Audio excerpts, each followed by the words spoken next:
it reminded me of Ron Roth, who used to say, forgiveness is not an event.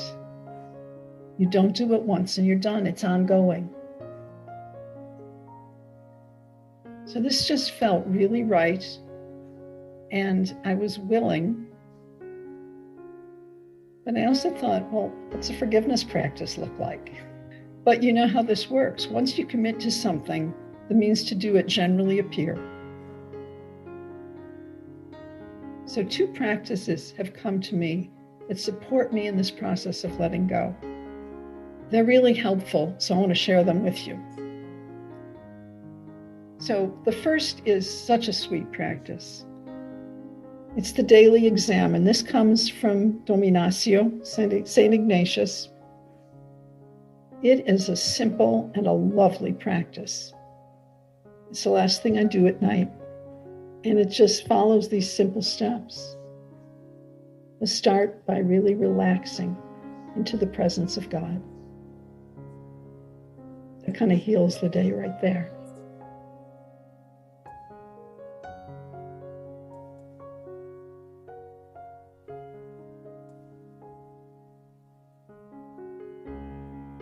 Give thanks for the day that I've just had in all its totality.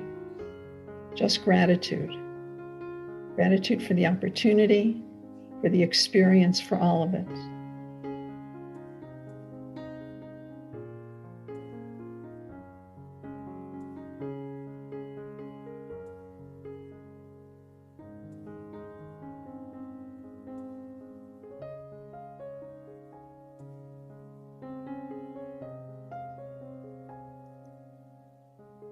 Then I review the day. And I ask to look not through my eyes, but look at my day through the eyes of God.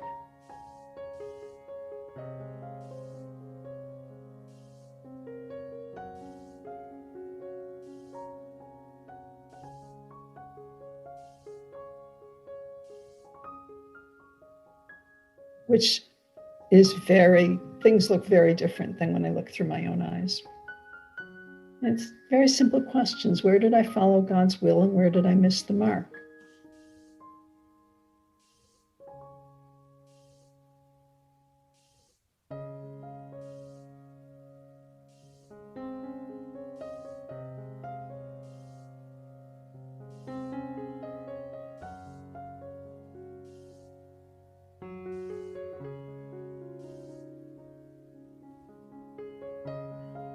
But I'm genuinely often surprised by what God has to show me about where I'm following her will and where I'm missing the mark.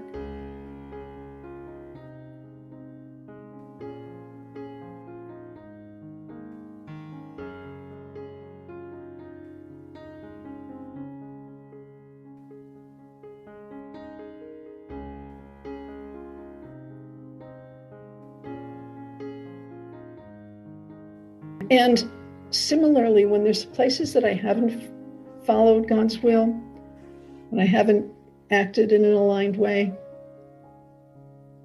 if you see that day after day, the patterns start to emerge so that you don't have to focus on it as, oh, I have to correct this thing. Somehow just observing it, having the awareness of it, sitting in the presence, those corrections begin to come naturally in life.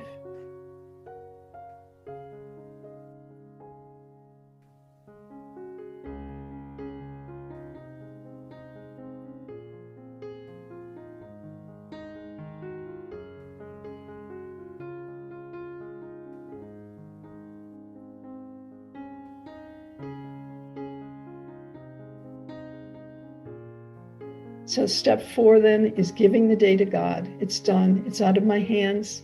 I don't need to hold it.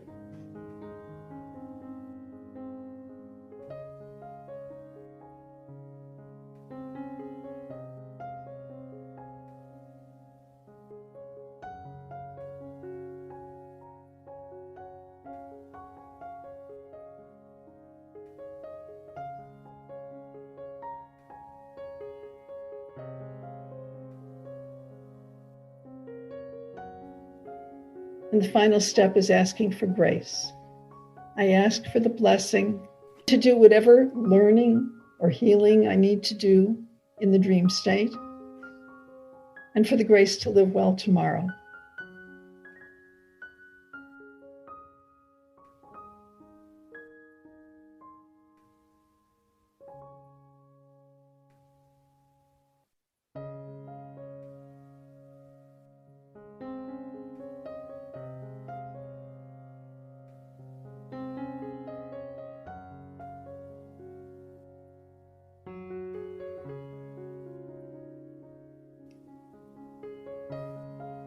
The other practice is one I do weekly.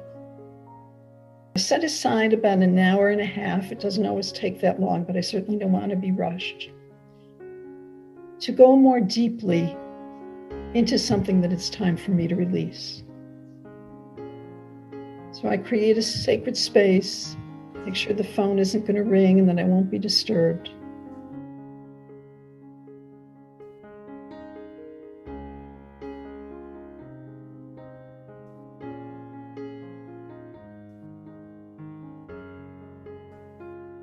I start with about 20 minutes of centering prayer to just be quiet and open up to the presence.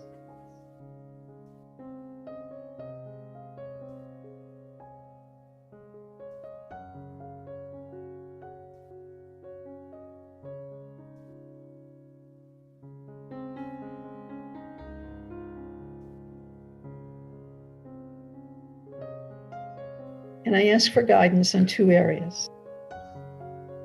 First, what is it that it's time for me to let go of today?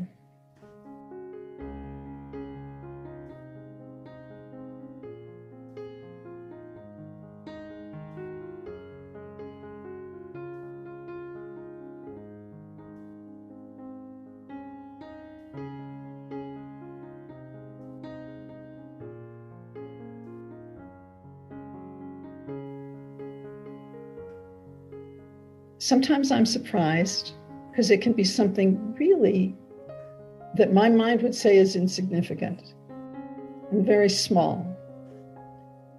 And then sometimes it is something really big, a long-term relationship where there's a lot of hurt or resentment, something I know I had been avoiding looking at. It doesn't matter. Either way, whatever's up, whatever my soul says, this is the thing to release today, it's there and it's ready for me to work with. Then my next question is, what's the best way to approach this today?